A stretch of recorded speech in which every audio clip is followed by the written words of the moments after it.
नमस्कार साथियों, आज का लेक्चर है थर्ड थर्ड लेक्चर में आज हम पढ़ेंगे endomembrane system. Endomembrane system endomembrane system जो होता है एक ऐसा सिस्टम है जिसमें system which is the interconnected with each other. मतलब जो सारे सेल ऑर्गेनल्स होते हैं उनके आपस में एक दूसरे से इंटरकनेक्टेड होते हैं। तो system which is interconnected with each other and found between the two membrane. दो मेम्ब्रेन के बीच में होता है। कौन कौन सी दो मेम्ब्रेन होती हैं? प्लाज्मा मेम्ब्रेन और टू मेम्ब्रेन होती हैं। इन दोनों मेम्ब्रेन का नाम है प्लाज्मा मेम्ब्रेन और न्यूक्लियर मेम्ब्रेन। दैट इज ये क्या है? And plasma membrane and nuclear membrane. ठीक है, तो प्लाज्मा मेम्ब्रेन और न्यूक्लियर मेम्ब्रेन दो मेम्ब्रेन के बीच में जो सेल ऑर्गेनेल्स होते हैं वो आपस में एक दूसरे से इंटरकनेक्टेड होते हैं। तो ऐसे सिस्टम जिसमें सेल ऑर्गेनेल्स एक दूसरे से इंटरकनेक्टेड होती हैं एंडोमेम्ब्रेन सिस्टम कहते हैं। इसे हम गर्ल सिस्टम भी कहते हैं। गर्ल सिस्टम एनसीईआरटी में लिखा हुआ है कि गर्ल सिस्टम भी कहते हैं। गर्ल सिस्टम क्यों कहते हैं? क्योंकि इसमें कौन कौन से एग्जाम्पल आते हैं? एग्जाम्पल क्या क्या है? वैक्यूल, जी से गोल्जी बॉडी, और ई आर से एंडोप्लाज्मिक रेटिकुलम। ई आर से क्या हो गया? Endoplasmic reticulum. और एल से हो गया लाइसोसोम। तो इसमें क्या क्या क्या आ जाएंगे? वो से वी ओ से हो गया वैक्यूल, जी से हो गया गोल्जी बॉडी, ई आर से हो गया एंडोप्लाज्मिक रेटिकुलम, और एल से हो गया लाइसोसोम। तो हमें इसे याद करने का जो फार्मूला है वो गर्ल करके याद करेंगे। ठीक है, इसे गर्ल सिस्टम भी कहते हैं, एंडोमेम्ब्रेन सिस्टम भी कहते हैं। इसके बाद आता है कि इसमें कौन कौन से नहीं आते हैं सेल ऑर्गेनेल्स। वो है माइटोकॉन्ड्रिया, प्लास्टिड और पेरोक्सीसोम। माइटोकॉन्ड्रिया, प्लास्टिड और पेरोक्सीसोम इसमें नहीं आते हैं। पेरोक्सीसोम। ठीक है, तो ये तीन जो सेल ऑर्गेनेल्स हैं ये एंडोमेम्ब्रेन सिस्टम के का पार्ट नहीं है। माइटोकॉन्ड्रिया पार्ट नहीं है, प्लास्टिड और पेरोक्सीसोम एंडोमेम्ब्रेन सिस्टम का पार्ट नहीं है। ठीक है, ये इंपॉर्टेंट बात है, इसे याद करके रखना है। अब हम देख लेते हैं सेल का डायग्राम देख लेते हैं कि सेल के डायग्राम में कौन कौन से जो एंडोमेम्ब्रेन सिस्टम के अंदर जो पार्ट हैं, जो भाग लेते हैं, वो कौन कौन से हैं। मान लीजिए कोई बैक्टीरिया है जो एंडोसाइटोसिस विधि द्वारा सेल के भीतर आ रही है। एक बैक्टीरिया है जो एंडोसाइटोसिस विधि द्वारा इस अंदर सेल के भीतर आने के लिए क्या कहेंगे? एंडोसाइटोसिस मेथड द्वारा ये सेल के अंदर आ रहा है। जैसे ही सेल के अंदर आएगा बैक्टीरिया तैसे तभी क्या होगा? ये न्यूक्लियस तक इंफॉर्मेशन पहुंच जाएगी और न्यूक्लियस में डीएनए, आरएनए को, एमआरएनए को बनाना शुरू कर देगा। तो ये है न्यूक्लियस। और ये न्यूक्लियस क्या काम कर रहा है कि इसकी आउटर मेम्बर इनर मेम्ब्रेन हो गई, और डीएनए से बनेगा एमआरएनए, और एमआरएनए बाहर की तरफ न्यूक्लियस के बाहर आ जाएगा और बाहर आके राइबोसोम से मिलकर प्रोटीन का निर्माण करेगा। अब ये राइबोसोम जो है वो कहाँ पाए जाएंगे? एंडोप्लाज्मिक रेटिकुलम पर। एंडोप्लाज्मिक रेटिकुलम जो है वो न्यूक्लियस के आउटर मेम्ब्रेन से अटैच्ड होता है। न्यूक्लियर के आउटर मेम्ब्रेन से अटैच्ड होता है, और ये सिस्टर्नी का बना हुआ है। जैसे हम ग्रीन कलर की हमने क्या बनाई? सिस्टर्नी। ये सिस्टर्नी से मिलकर बना हुआ है। ये है सिस्टर्नी। सिस्टर्नी है, और ये पूरा है एंडोप्लाज्मिक रेटिकुलम। इसमें क्या क्या भाग होते हैं? सिस्टर्नी, ट्यूब्यूल्स और वैक्यूल और वेसिकल्स। ये तीन भाग होते हैं इसके। तो ये हमने बना दिया सिस्टर्नी। सिस्टर्नी कैसे होता है? राइबोसोम होता है, इस पर पाया जाता है। राइबोफोरिन प्रोटीन के माध्यम से राइबोसोम इस पर अटैच रहते हैं। रेड कलर से हम इसके राइबोसोम बना दे रहे हैं। ये राइबोफोरिन प्रोटीन की सहायता से सिस्टर्नी पर अटैच होते हैं, इसलिए सिस्टर्नी रफ एंडोप्लाज्मिक रेटिकुलम का निर्माण करती है। राइबोसोम की उपस्थिति का रफ एंडोप्लाज्मिक रेटिकुलम का निर्माण करती है। और इस सिस्टर्नी के किनारों से, सिरों से ट्यूब्यूल्स, ब्रांच्ड ट्यूब्यूल्स लगी रहती हैं। ब्रांच्ड ट्यूब्यूल्स लगी रहती हैं। ये येलो कलर की हम क्या बना रहे हैं? ब्रांच ट्यूब्यूल्स बना रहे हैं, जो सिस्टर्नी के सिरों से, किनारों से लगी रहती है, ट्यूब्यूल्स। ठीक है, तो दूसरा भाग क्या होगा एंडोप्लाज्मिक रेटिकुलम का? ट्यूब्यूल्स हो गया। इस पर राइबोसोम नहीं पाए जाते हैं, तो इसलिए इसे हम कहेंगे कि ट्यूब्यूल्स स्मूथ एंडोप्लाज्मिक रेटिकुलम को बनाते हैं। स्मूथ एंडोप्लाज्मिक रेटिकुलम का निर्माण ट्यूब्यूल्स से होता है, क्योंकि ट्यूब्यूल ब्रांच्ड होती है और इस पर राइबोसोम नहीं पाया जाता है। राइबोसोम नहीं पाया जाता है, इसलिए ये स्मूथ एंडोप्लाज्मिक रेटिकुलम का भाग है। और सिस्टर्नी पर राइबोसोम पाया जाता है, इसलिए ये रफ एंडोप्लाज्मिक रेटिकुलम का भाग है। इनसे जो प्रोटीन बनती है इनके अंदर, वो प्रोटीन इसमें वेसाइकल्स में पैक हो जाती है। जो भी प्रोटीन बनती है एंडोप्लाज्मिक रेटिकुलम के अंदर, वो सभी वेसाइकल के अंदर वेसाइकल के अंदर पैक हो जाती है। और ये वेसाइकल्स गोल्जी बॉडी के फॉर्मिंग फेज पर जाकर अटैच हो जाते हैं और अपना जो भी वेसाइकल्स के अंदर मटेरियल है, प्रोटीन है, वो उसको गोल्जी बॉडी के अंदर गोल्जी बॉडी को दे देते हैं। तो यहाँ से वेसाइकल्स निकलेंगी जिसमें मटेरियल भरा होगा, या इसको हम ये कहा जाएगा, ये सिस्टर्नी के पास जाएगा, गोल्जी बॉडी की सिस्टर्नी के पास। गोल्जी सिस्टर्नी के पास जाएगा और गोल्जी सिस्टर्नी के से जाकर वेसाइकल्स अटैच हो जाएगा। ये जो वेसाइकल्स है, जो एंडोप्लाज्मिक रेटिकुलम से प्रोटीन को लेकर आ रहा है, गोल्जी कॉम्प्लेक्स के पास जाएगा और ये गोल्जी बॉडी के सिस्टर्नी के कॉन्वेक्स वाले भाग की तरफ अटैच हो जाएगा। कॉन्वेक्स वाले भाग को हम सिस फेस कहते हैं, कॉन्वेक्स फेस कह सकते हैं, या फॉर्मिंग फेस कहते हैं, क्योंकि यहाँ पे वेसाइकल आकर इससे अटैच हो जाती है और फॉर्मेशन करती है और इसकी मेम्ब्रेन एंडो गोल्जी बॉडी की मेम्ब्रेन को की फॉर्मेशन करती है। इसके बाद गोल्जी बॉडी के अंदर प्रोटीन का मॉडिफाई होता है और मॉडिफाई होकर ये कॉनकेव वाले साइड की तरफ चलता चला जाता है। कॉनकेव वाली साइड की तरफ जाकर ये एक गोल्जी वेसाइकल्स में पैक हो जाता है। कॉनकेव वाले साइड को हम क्या कहेंगे, ट्रांसफेस कहेंगे, कॉनकेव फेस कहेंगे या ट्रांसफेस कहेंगे। ठीक है, ट्रांसफेस पे गोल्जी वैक्यूल पाए जाते हैं। इन गोल्जी वैक्यूल में जाकर मॉडिफाइड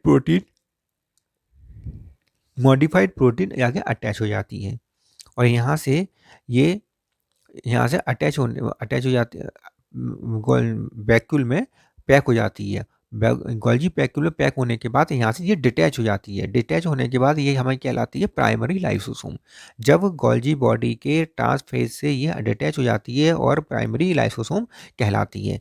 ये प्राइमरी लाइसोसोम बैक्टीरिया एंडोसाइटोसिस विधि द्वारा अंदर की तरफ आया है, उस बैक्टीरिया से जाकर मिल जाती है, प्राइमरी लाइसोसोम कहलाता है। ये वैक्यूल क्या कहलाएगी, प्राइमरी लाइसोसोम कहलाएगी, जिसके अंदर लाइसोजाइम एंजाइम पाए जाते हैं जो कि इनएक्टिव फॉर्म में होते हैं। ये लाइसोजाइम एंजाइम एक्टिव तब होते हैं जब ये एंडोसाइटिस विधि द्वारा बैक्टीरिया के साथ या किसी फॉरेन पार्टिकल के साथ मिल जाता है। अब ये फॉरेन पार्टिकल जो भी है बैक्टीरिया, उसके साथ जाकर ये अटैच हो जाएगा और अटैच होने के बाद प्राइमरी लाइसोसोम बन जाएगा। अब सेकेंडरी लाइसोसोम कब कहलाएगा, जब ये फॉरेन पार्टिकल से जाके इसमें फॉरेन पार्टिकल को जाएगा अटैच हो जाएगा और इसमें पाए जाने वाले लाइसोजाइम एक्टिव हो जाएंगे और एक्टिव होने के बाद ये बैक्टीरिया का डाइजेशन कर देंगे। डाइजेशन करने के बाद जो वेसिकल बनेगी उसे हम रेसिडुअल लाइसोसोम कहते हैं या टर्सरी लाइसोसोम कहते हैं। रेसिडुअल बॉडी या टर्सरी लाइसोसोम कहते हैं। ये टर्सरी लाइसोसोम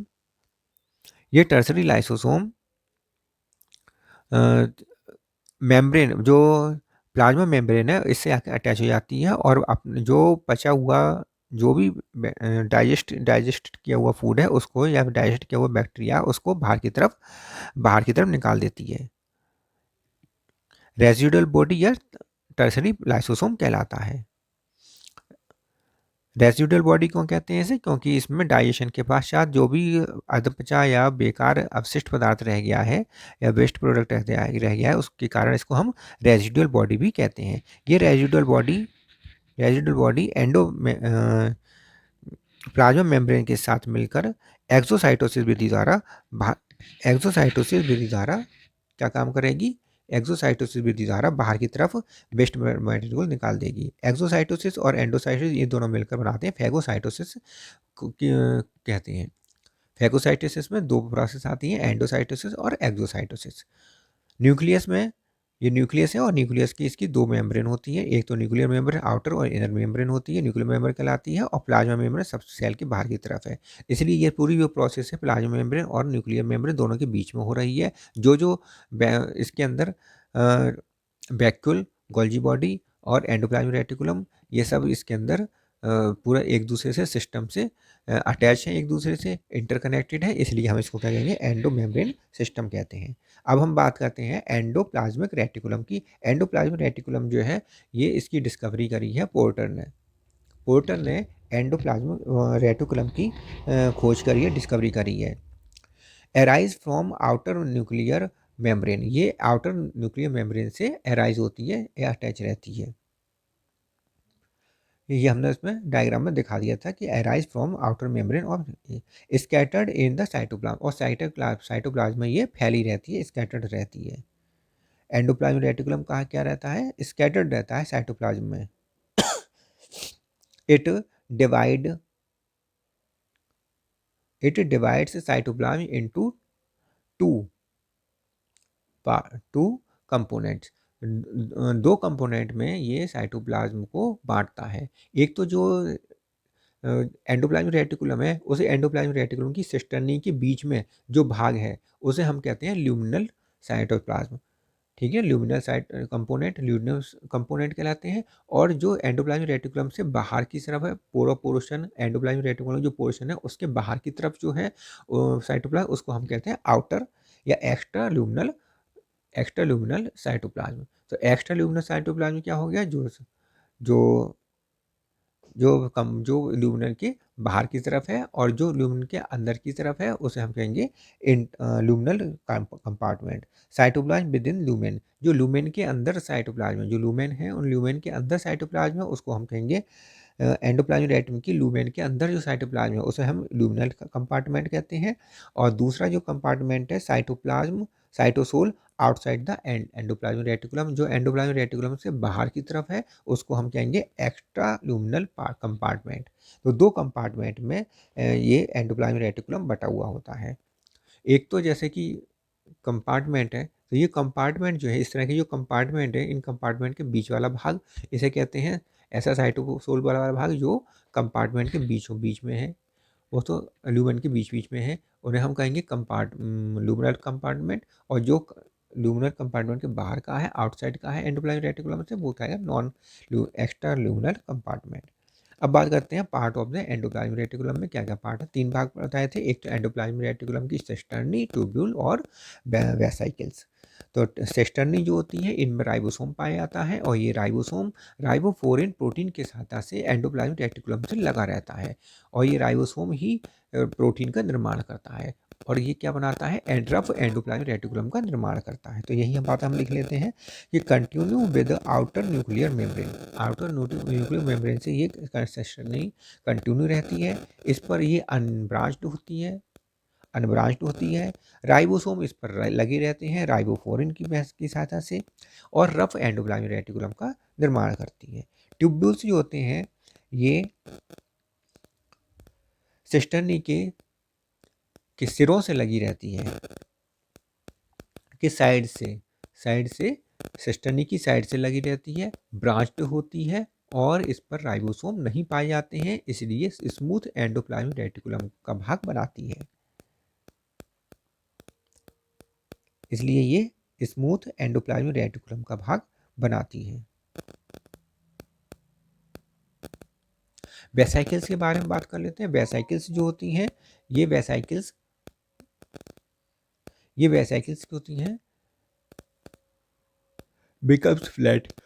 ये वेसाइकल्स जिसमें प्रोटीन जो बना हुआ होता है एंडोप्लाज्मिक रेटिकुलम में, ये प्रोटीन इसके अंदर इसके अंदर आ जाता है, फिट इसके अंदर आ जाता है, और इसमें भरने के बाद वेसाइकल्स यहाँ से एंडोप्लाज्मिक रेटिकुलम से डिटैच हो जाती हैं और जाकर फ्लैट होकर एंड गोल्जी बॉडी के सिस फेस पे जाकर ये अटैच हो जाती हैं और उसकी फॉर्मेशन करती हैं। तो ये काम हो गया इनका वेसाइकल्स का।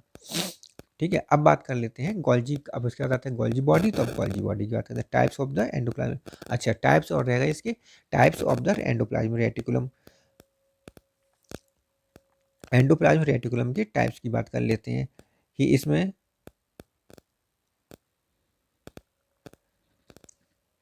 एंडोप्लाज्मिक रेटिकुलम दो प्रकार का होता है, रफ एंडोप्लाज्मिक रेटिकुलम और smooth endoplasmic reticulum. Rough endoplasmic reticulum जो होता है इसमें राइबोसोम पाया जाता है और इसका निर्माण सिस्टर्नी के माध्यम से होता है, सिस्टर्नी करती हैं। रफ इस पर राइबोसोम पाया जाता है और जो कि राइबोफोरिन प्रोटीन की सहायता से सिस्टर्नी से अटैच रहता है, इसलिए इसको हम ग्रेनुलर एंडोप्लाज्मिक रेटिकुलम भी कहते हैं, क्योंकि राइबोसोम पाया जाता है इसलिए हम ग्रेनुलर एंडोप्लाज्मिक रेटिकुलम कहते हैं। जबकि स्मूथ एंडोप्लाज्मिक रेटिकुलम जो होता है इसे ए ग्रेनुलर राइबोसो एंडोप्लाज्मिक रेटिकुलम कहते हैं। ए ग्रेनुलर कहने का मतलब तात्पर्य इससे है कि इसमें राइबोसोम नहीं पाया जाता है, ठीक है। और रफ एंडोप्लाज्मिक रेटिकुलम का निर्माण की फॉर्मेशन सिस्टर्नी करती है, जबकि स्मूथ एंडोप्लाज्मिक रेटिकुलम का की फॉर्मेशन का निर्माण की फॉर्मेशन ट्यूब्यूल्स करती हैं। रफ एंडोप्लाज्मिक रेटिकुलम में राइबोसोम पाया जाता है, इसलिए ये प्रोटीन की सिंथेसिस में भाग लेती हैं, हेल्प करती हैं। और इनका जो मॉडिफिकेशन है, रफ एंडोप्लाज्मिक रेटिकुलम का मॉडिफिकेशन है वो है नीसल्स ग्रेनुल्स, नर्व्स में पाई जाने वाली नीसल्स ग्रेनुल्स, नर्व्स सेल्स में पाए जाने वाला नीसल्स ग्रेनुल्स।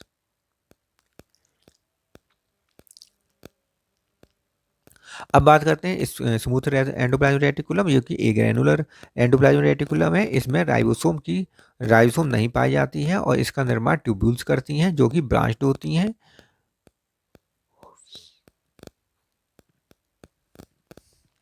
हेल्प इन और किस में हेल्प करती हैं? लिपिड फॉर्मेशन में हेल्प करती हैं, लिपिड की सिंथेसिस में हेल्प करती हैं।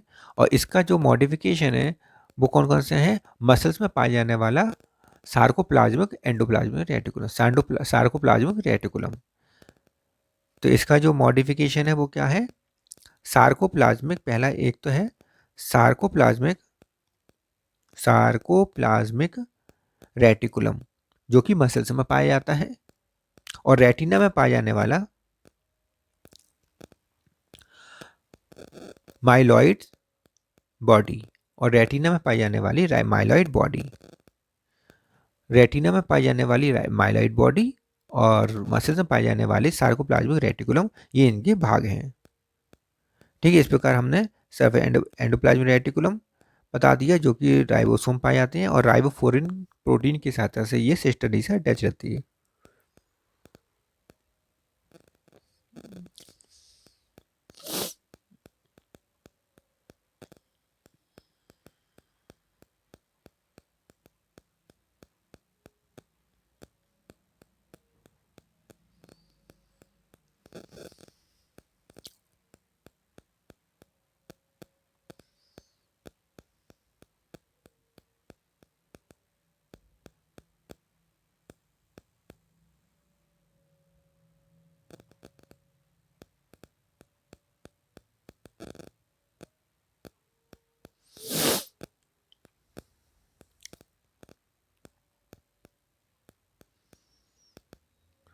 अब पढ़ते हैं डेस्मो ट्यूब्यूल्स के बारे में। डेस्मो ट्यूब्यूल्स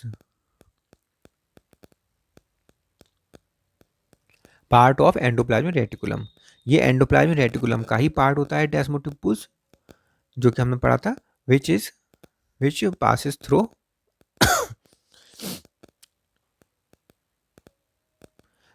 passes through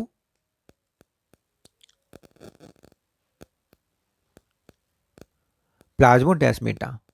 ठीक है, which is passes through plasmodesmata. जब दो सेल्स के बीच में प्लाज्मोडेस्मेटा इंटरकनेक्शन कर गैप जंक्शन का काम करती हैं प्लाज्मोडेस्मेटा, इन प्लाज्मोडेस्मेटा के अंदर से एंडोप्लाज्मिक रेटिकुलम का भाग होता है जो इनके अंदर से पास आउट होता है, इसको हम डेस्मोट्यूब्यूल्स कहते हैं। ओनली इन द प्लांट, केवल ये प्लांट में पाया जाता है, एनिमल सेल्स में ये नहीं पाया जाता है। और ये ट्रांसपोर्ट में हेल्प करता है, एक सेल से दूसरे सेल में ट्रांसपोर्ट में हेल्प करता है। जैसे कि ये दो सेल्स हैं, इनके बीच में ये क्या हो गया? प्लाज्मोडेस्मेटा हो गया। अब इन प्लाज्मोडेस्मेटा के अंदर से ये एंडोप्लाज्मिक रेटिकुलम का भाग हो गया, मतलब डेस्मोट्यूब्यूल्स हो गए। डेस्मोट्यूब्यूल्स क्या होते हैं? इनके अंदर एंडोप्लाज्मिक रेटिकुलम का वह भाग जो प्लाज्मोडेस्मेटा के अंदर से जाता है, डेस्मोट्यूब्यूल्स कहलाता है। अब फंक्शन की बात कर लेते हैं एंडोप्लाज्मिक रेटिकुलम की, कि प्रोटीन की सिंथेसिस होती है रफ एंडोप्लाज्मिक रेटिकुलम के द्वारा, लिपिड की सिंथेसिस होती है स्मूथ एंडोप्लाज्मिक रेटिकुलम के द्वारा, लिपिड की सिंथेसिस होती है रफ स्मूथ एंडोप्लाज्मिक रेटिकुलम के द्वारा। डिटॉक्सिफिकेशन का काम करता है। एंडोप्लाज्मिक रेटिकुलम क्या काम करता है? डिटॉक्सिफिकेशन का काम करता है। क्यों? क्योंकि इसमें साइटोक्रोम P450 पाया जाता है।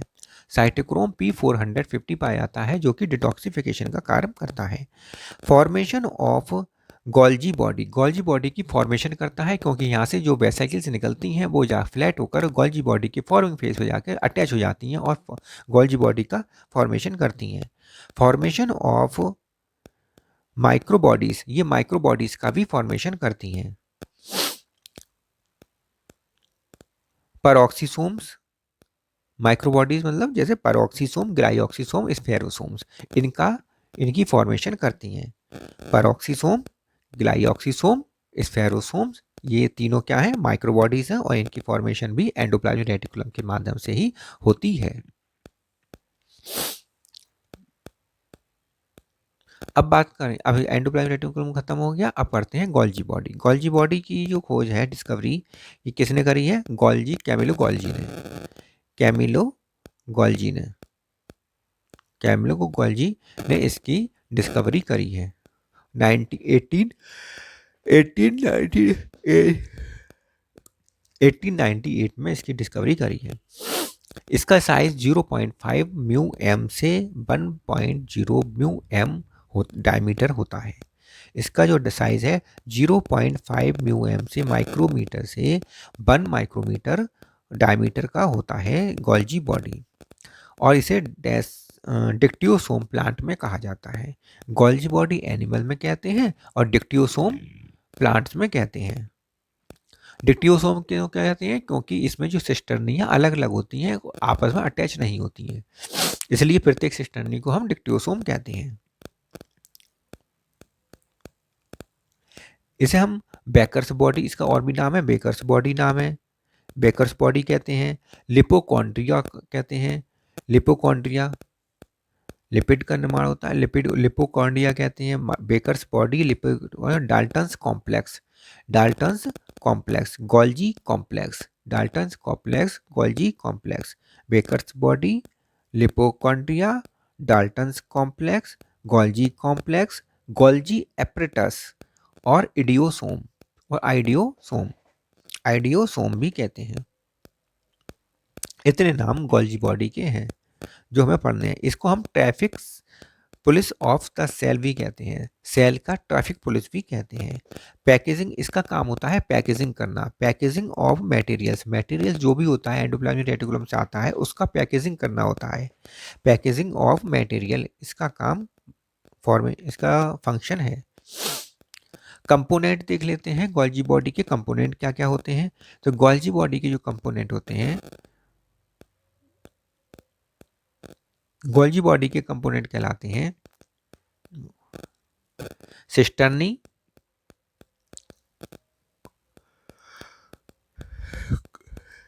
Golgi vesicle, Golgi cisternae, Golgi vesicle, Golgi body, Golgi vacuole, सही है। Golgi cisternae, Golgi vesicle, Golgi vacuoles, ये इसके 3 भाग होते हैं गोल्जी बॉडी के, गोल्जी कॉम्प्लेक्स के, इडियोसोम के।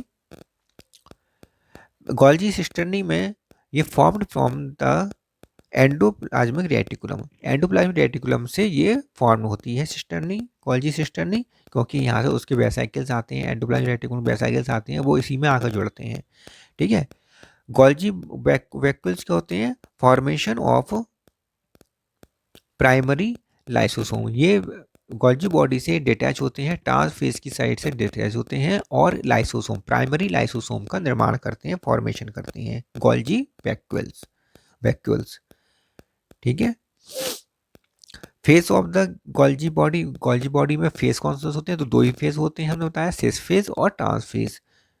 तो कौन कौन से फेस हो गए? ट्रेस फेस और सिस फेस और ट्रांस फेस, सिस फेस और ट्रांस फेस।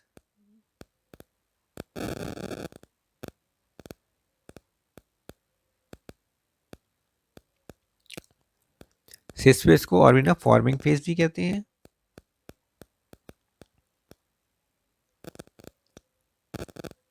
कॉन्वेक्स फेज भी कहते हैं और फॉर्मिंग फेज भी कहते हैं। प्राइ प्राइ प्री प्रैक्सिमल प्रॉक्सिमल फेज भी कहते हैं, कॉन्वेक्स फेज कहते हैं, प्रॉक्सिमल फेज कहते हैं और फॉर्मिंग फेज कहते हैं।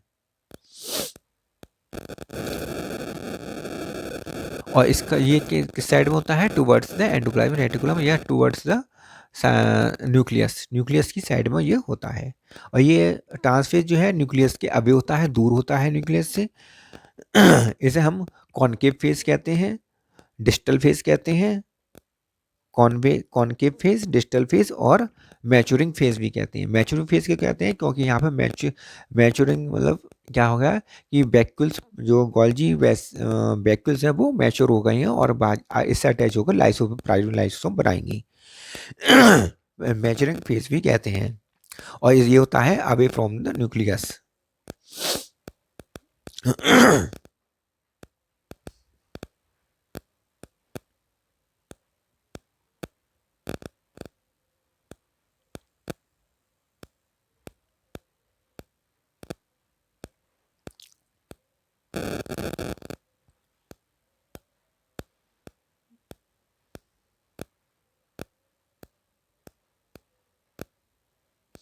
अब फंक्शन देख लेते हैं, गोल्जी बॉडी के फंक्शन क्या क्या है।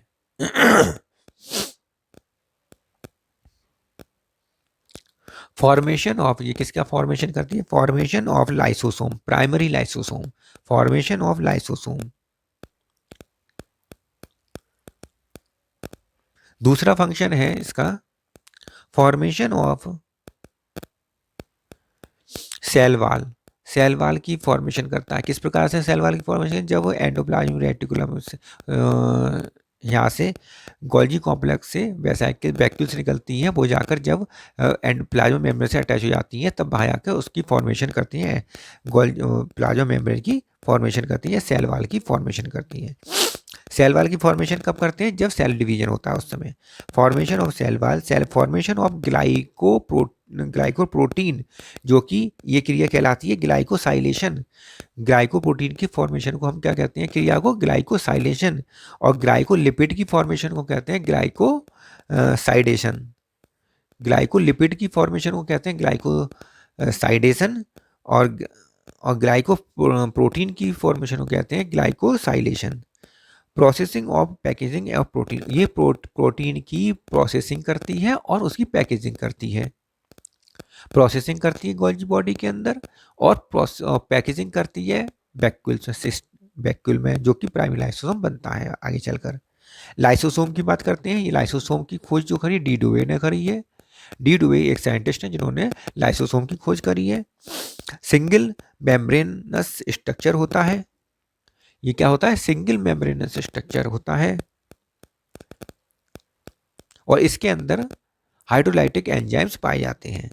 Primary lysosome formed from the Golgi body due to the packaging of Golgi body. Golgi body में जब पैकेजिंग होती है उस समय इसकी फॉर्मेशन होती है प्राइमरी लाइसोसोम की। इसे हम सुसाइडल बैग भी कहते हैं।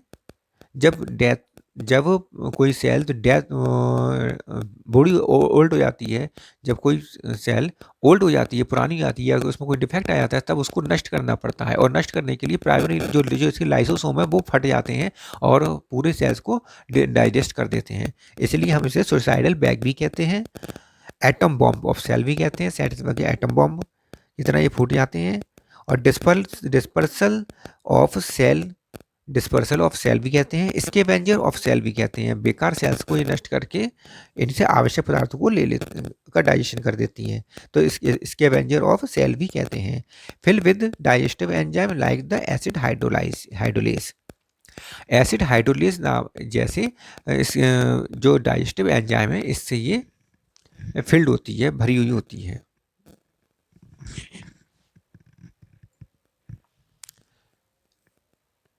और ये एसिड हाइड्रोलाइसिस क्या कहते हैं, इंट्रासेलुलर डाइजेशन करते हैं, सेल के भीतर का डाइजेशन करते हैं। इनका पीएच 5.6 पीएच होता है, 5.6 होता है। एसिड हाइड्रोलाइसिस का पीएच कितना होता है, 5.6 होता है। ये पॉलीमॉर्फिक होते हैं, इनके अलग अलग स्ट्रक्चर होते हैं, पॉलीमॉर्फिक होते हैं, पॉलीमॉर्फिक सेल ऑर्गेनेल्स कहलाते हैं। इनके मैनी फॉर्म होते हैं, मैनी मतलब primary lysosome, secondary lysosome, tertiary lysosome और residual body. Secondary lysosome, tertiary lysosome और रेजिडुअल बॉडी। इसी को टर्टियरी लाइसोसोम को ही रेजिडुअल बॉडी कहते हैं। Autophage, autophagic lysosome. और चौथा हो गया autophagic lysosome. Primary lysosome, secondary lysosome और टर्सरी लाइसोसोम या रेजिडुअल बॉडी और ऑटोफेजिक लाइसोसोम। ठीक है, प्राइमरी लाइसोसोम जो है वो गोल्जी बॉडी से बनता है और इनएक्टिव एंजाइम्स होते हैं इसके अंदर, हाइड्रोलाइटिक एंजाइम इनएक्टिव होते हैं। सेकेंडरी लाइसोसोम कब बनता है? जब ये किसी फॉरेन पार्टिकल से अटैच हो जाता है, fused with the fusion of the primary lysosome and endosome. Endosome किसे कहते हैं? जो एंडोसाइटोसिस विधि के द्वारा जो बन के अंदर आई है वैक्यूल्स, उसे हम एंडोसोम कहते हैं। एंडोसोम और प्राइमरी लाइसोसोम जब आपस में फ्यूज हो जाते हैं तब सेकेंडरी लाइसोसोम बनते हैं और इसमें एंजाइम एक्टिव हो जाते हैं। टर्सरी लाइसोसोम जो होता है इसको हम रेजिडुअल बॉडी कहते हैं। इसमें क्या होता है कि formed after the digestion of microbes. जब माइक्रोब्स का डाइजेशन हो जाता है उसके बाद ये रेजिडुअल बॉडी या टर्सरी लाइसोसोम बनता है। ऑटोफेजिक लाइसोसोम तो हमने आपको बता दिया कि ये क्या कहते हैं, helps in the digestion of old cells organelles. Old cell organelles या ओल्ड सेल्स के डाइजेशन में हेल्प करती है autophagic lysosome. Atom bomb. Mitochondria. अब आता है इसके बाद माइटोकॉन्ड्रिया। माइटोकॉन्ड्रिया क्या है? सेमी ऑटोनोमस ऑर्गेनेल्स है। एक और बताया था प्लास्टिड, वो भी सेमी ऑटोनोमस ऑर्गेनेल्स होता है। सेमी ऑटोनोमस ऑर्गेनेल्स को कहते हैं क्योंकि इसमें खुद का DNA, circular double standard DNA पाया जाता है जो कुछ मात्रा में प्रोटीन का निर्माण करता है। डबल मेम्ब्रेनस होता है माइटोकॉन्ड्रिया, डबल मेम्ब्रेनस होता है, स्ट्रक्चर होता है। इसमें 70S प्रकार का राइबोसोम पाया जाता है जो 50S और 30S सब यूनिट से मिलकर बना होता है। स्मॉल यूनिट 30S और लार्ज यूनिट 50S होती है। एनिमल सेल में राइबोसोम जो होता है वो 55S प्रकार का होता है। एनिमल सेल के माइटोकॉन्ड्रिया में राइबोसोम 55S प्रकार एस होता है और इसका जो सब यूनिट है 25S स्मॉल यूनिट होती है और 35S लार्ज सब यूनिट होती है। इसका DNA circular double standard DNA होता है और इसके जो आउटर मेम्ब्रेन में पोरिन प्रोटीन पाई जाती है। इसे power house of the cell भी कहते हैं क्योंकि इसमें एटीपी का निर्माण होता है, एटीपी की सिंथेसिस होती है, इसलिए इसको हम पावर हाउस ऑफ सेल भी कहते हैं।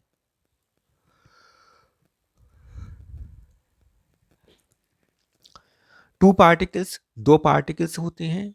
इसमें दो प्रकार के पार्टिकल्स पाए जाते हैं। एक तो F1 F2 particle, F1 F0 particle जिसे हम फर्नांडीज पार्टिकल कहते हैं। दूसरा होता है रैकर्स पार्टिकल्स। रैकर्स पार्टिकल्स पाए जाते हैं इसके अंदर जो हमें बीपीएससी वाले बच्चों के लिए इंपॉर्टेंट है, पूछा भी जाता है, बीपीएससी वाले पेपर में पूछा भी गया है कि रैकर्स पार्टिकल्स कहाँ पाए जाते हैं। तो ये रैकर्स पार्टिकल्स माइटोकॉन्ड्रिया में पाए जाते हैं। इसके अलावा दूसरा पार्टिकल है F0 F1 पार्टिकल जिसे हम ऑक्सीसोम भी कहते हैं और जिसे हम फर्नांडीज मोरन पार्टिकल भी कहते हैं और इसे एलिमेंट्री पार्टिकल्स भी कहते हैं। एलिमेंट्री पार्टिकल्स, फर्नांडीज मोरन पार्टिकल्स, ऑक्सीसोम और F0 F1 FOF1 पार्टिकल भी कहते हैं। दूसरा तो अब इंपॉर्टेंट है रैकर्स पार्टिकल्स बीपीएससी वाले बच्चों के लिए। एंडोसिम्बायोट थ्योरी। एंडोसिम्बायोट थ्योरी क्या होती है, अब इसके बारे में जरा समझ लेते हैं अच्छी तरह से। ये पेपर में बहुत ज़्यादा पूछे थे, इंपॉर्टेंट भी है एंडोसिम्बायोट थ्योरी। ये इवोल्यूशन के हिसाब से बहुत ज़्यादा इंपॉर्टेंट है। एंडोसिम्बायोट थ्योरी।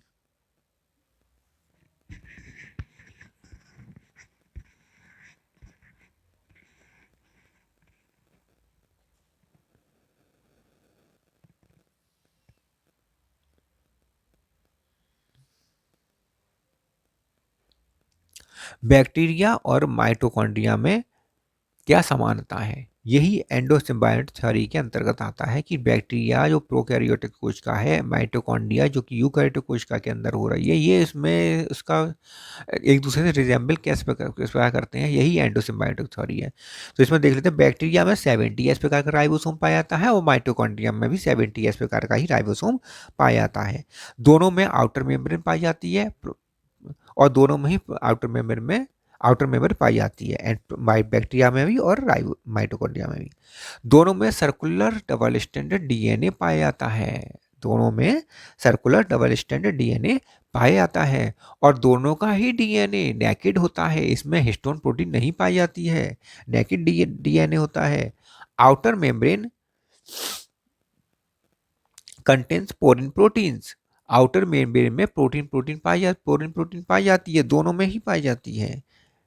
देख लीजिए एंडोसिम्बायोट थ्योरी में क्या क्या चीज समानता है, वो समानताएं बैक्टीरिया और माइटोकॉन्ड्रिया में किस प्रकार समानता है, ये देखिए ग्राम नेगेटिव बैक्टीरिया की बात चल रही है। डिवीजन बाइनरी फिशन द्वारा होता है, दोनों में ही डिवीजन बाइनरी फिशन द्वारा होता है, ठीक है। तो ग्राम नेगेटिव बैक्टीरिया और माइटोकॉन्ड्रिया में दोनों में डिवीजन बाइनरी फिशन द्वारा होता है।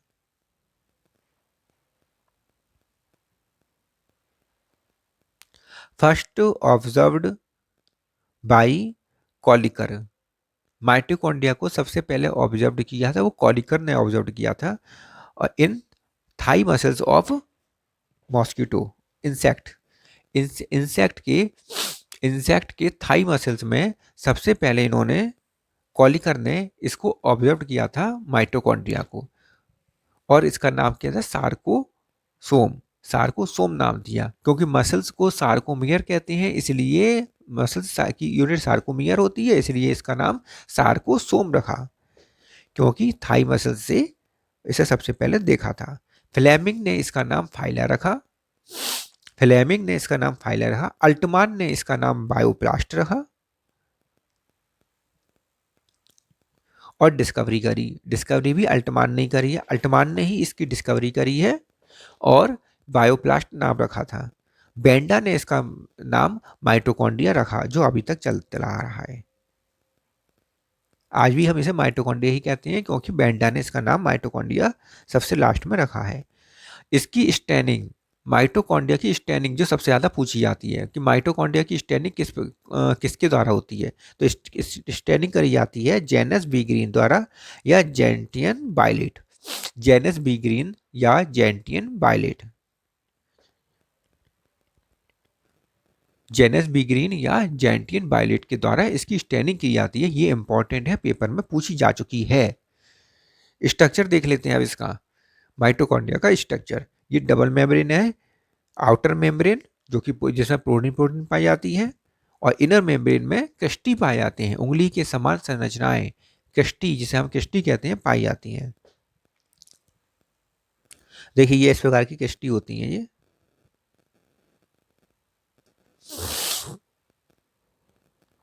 इनर मेम्ब्रेन है, ये इनर माइटोकॉन्ड्रियल मेम्ब्रेन है, और दोनों इनर माइटोकॉन्ड्रियल मेम्ब्रेन और आउटर माइटोकॉन्ड्रियल मेम्ब्रेन के बीच में जो पाया जाता है वो पेरी माइटोकॉन्ड्रियल स्पेस होता है, पेरी माइटोकॉन्ड्रियल स्पेस पाया जाता है, पेरी माइटोकॉन्ड्रियल स्पेस पाया जाता है।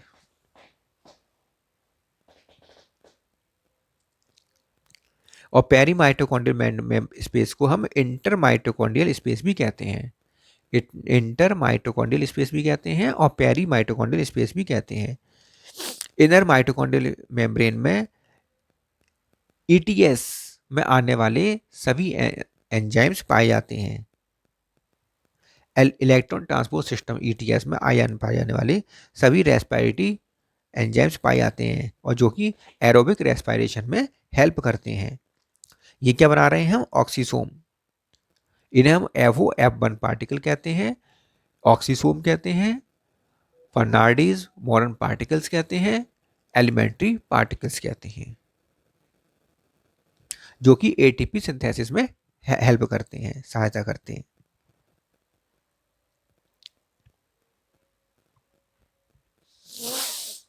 इसमें ये स्टोमा पाया जाता है, माइटोकॉन्ड्रिया के अंदर क्या पाया जाता है? स्टोमा पाया जाता है। मैट्रिक्स क्या पाया जाता है? Mitochondrial matrix. माइटोकॉन्ड्रियल मैट्रिक्स पाया जाता है। स्टोमा क्लोरोप्लास्ट में पाया जाता है। माइटोकॉन्ड्रियल मैट्रिक्स पाया जाता है। ये हो गया आपका रैकर्स पार्टिकल। 70s प्रकार का राइबोसोम होता है इसमें। इसके बाद रैकर्स पार्टिकल में देख लेते, बना देते हैं रैकर्स पार्टिकल।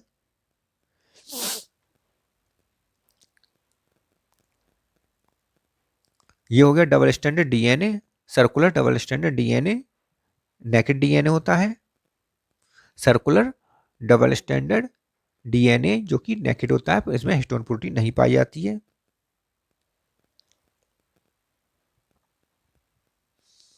यहां लिख लो, माइटोकॉन्ड्रिया में सबसे बाहर की लेयर को अगर हम हटा दें, माइटोकॉन्ड्रिया के सबसे बाहर की लेयर को हम हटा दें तो इसे माइटोप्लास्ट कहते हैं।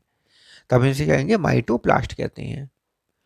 जैसे सेल की सबसे बाहर की लेयर को हटा देते हैं तो हम उसे प्रोटोप्लास्ट कहते हैं, ऐसे ही इसकी सबसे बाहर की लेयर को हटा देंगे तो इसे माइटोप्लास्ट कहते हैं। फंक्शन देख लीजिए, माइटोकॉन्ड्रिया के फंक्शन क्या क्या लिखवा रहे हैं अब हम देख लीजिए। Helps in the ETS and electron transport system में ये हेल्प करता है, सहायता करता है।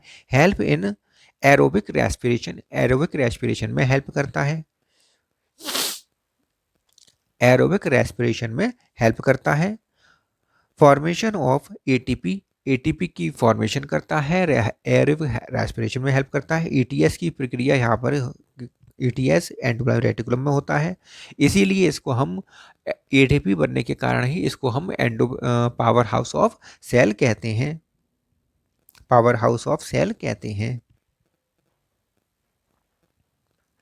Helps in photo respiration, photo respiration में भी ये हेल्प करता है। प्लांट में, प्लांट में क्या होगा? फोटो रेस्पिरेशन की क्रिया होगी। और इसको हम क्या कहते हैं? C2 cycle. C2 cycle, plant में C2 साइकिल होती है जिसमें फोटो रेस्पिरेशन होता है और फोटो रेस्पिरेशन की में माइटोकॉन्ड्रिया हेल्प करता है। Mitochondrial DNA helps in, mitochondrial की जो डीएनए होता है, double standard DNA, circular DNA, ये सिंथेसिस करता है प्रोटीन की। 10% प्रोटीन की सिंथेसिस करता है। केवल 10% प्रोटीन की ही सिंथेसिस करता है, बाकी 90% प्रोटीन न्यूक्लियस में पाए जाने वाला डीएनए ही करता है। इसलिए इसको हम सेमी ऑटोनॉमस और सेमी ऑटोनॉमस स्ट्रक्चर या ऑर्गेनेल्स कहते हैं।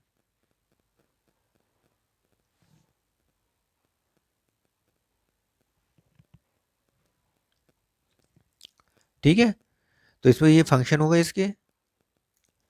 फोटो रेस्पिरेशन के, फोटो रेस्पिरेशन में कौन कौन हेल्प करते हैं, कौन कौन सहायता करते हैं, भाग लेने वाले ऑर्गेनेल्स हैं, वो लिख लीजिए।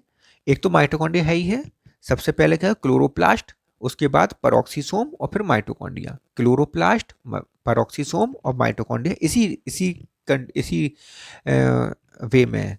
सबसे पहले क्लोरोप्लास्ट, फिर माइटोकॉन्ड्रिया, क्लोरोप्लास्ट, पेरोक्सीसोम, फिर माइटोकॉन्ड्रिया। ठीक है, मिलते हैं फिर नेक्स्ट वीडियो में।